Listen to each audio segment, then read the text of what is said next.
On parle souvent de changer les autres. Le conjoint, l'enfant, les collègues. Mais très peu de se changer soi-même. C'est vrai. Pourtant, tout commence par là. Se connaître soi-même. Mais dis-moi, Aïcha, qu'est-ce que ça veut vraiment dire?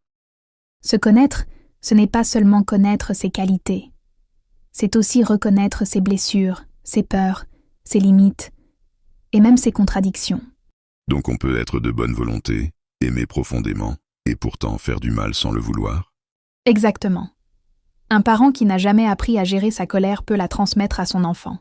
Un conjoint qui a peur de l'abandon peut devenir contrôlant sans s'en rendre compte. Ça veut dire que parfois, nos réactions parlent plus de notre histoire que de la situation présente.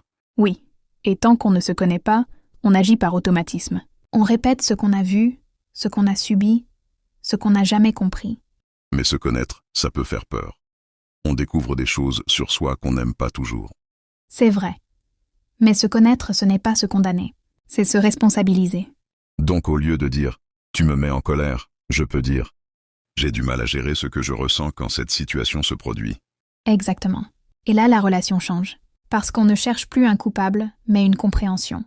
Finalement, se connaître, c'est offrir aux autres une version plus apaisée de soi-même. Et c'est aussi un cadeau qu'on se fait à soi. Car on ne peut pas aimer sainement ce qu'on ne connaît pas profondément. La connaissance de soi n'est pas un luxe. C'est une responsabilité relationnelle. Elle est la base d'une éducation saine, d'un couple équilibré et d'une famille apaisée.